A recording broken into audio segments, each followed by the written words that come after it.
and thanks for tuning into the AFV Factory. As always, it's always appreciated.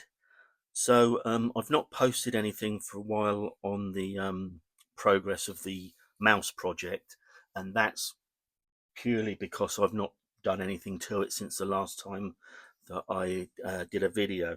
The reason for that was I was sent this resin Karl Gerät 54cm mortar as a resin kit. It was my first resin kit that I made, and so I did a unboxing of that, and then I thought, well, as it was a fairly simple process to build this kit with the resin, you're not getting a lot of parts, that I would build it, paint it, and then mount it on something. So as you now see it, it's on an old Dragon E-100 chassis that the model I built probably 10-12 years ago. And I just thought, that would look pretty cool mounted on that.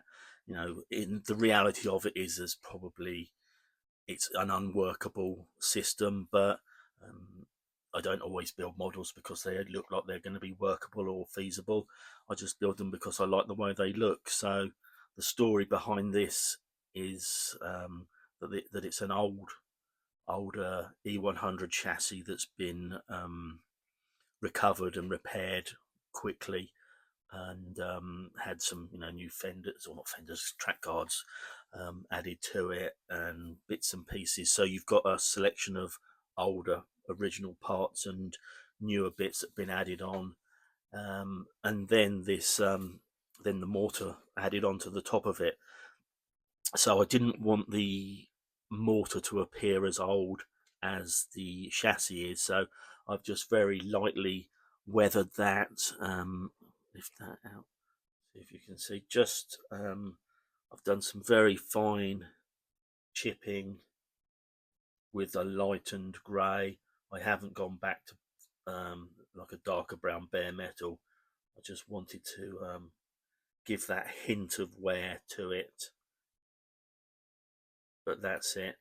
The raising and lowering mechanism, this big, where the cog runs against it, I've just gone over that with some MIG Abteilung grease oil paint, or it's not paint really, but simulates grease. And yeah, I painted it with Tamiya paints, primed it as well with a Tamiya lacquer. It's all done with lacquer. And I've yet to do any work on the cradle for the gun, so that needs to be done. I have done a little bit of, again, as I say, some very light weathering on there with again the lightened grey chipping, and then I will go over that with a very light, or not light, a light coat of this burnt umber paint. And that, if you can see the difference between the two, it just adds a layer of grime, but very, very subtle, which is what I wanted. I wanted it to still look like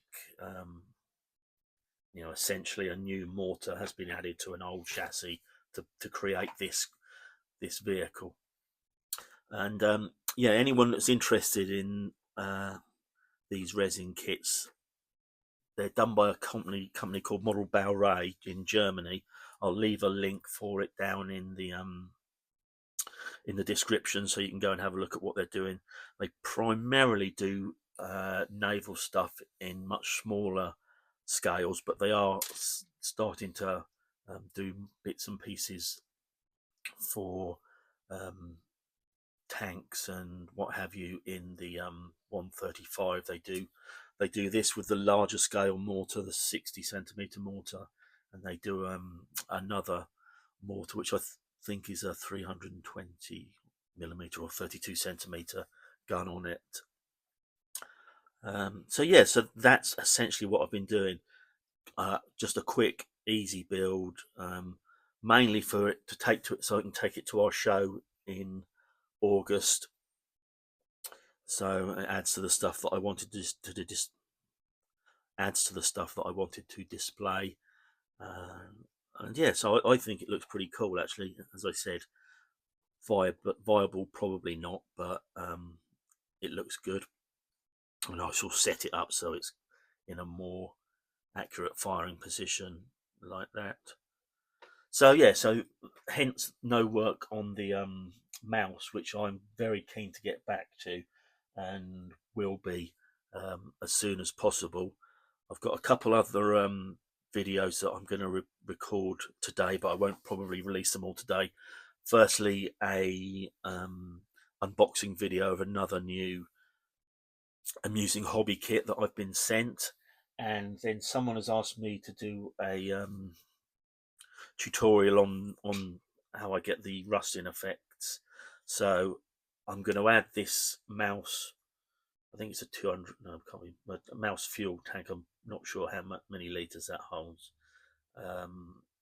So I'm going to do that in Rust as well, just as something to use for the tutorial, and then eventually that will sit back here just below the loading part of the gun. Yeah, so that's that. That's what I've been up to. I'll be getting back to the mouse as soon as I can, and if you're interested, as I say, there'll be another couple of videos coming shortly. But I'll leave it there for now. And again, thanks for tuning in. Catch up with you soon.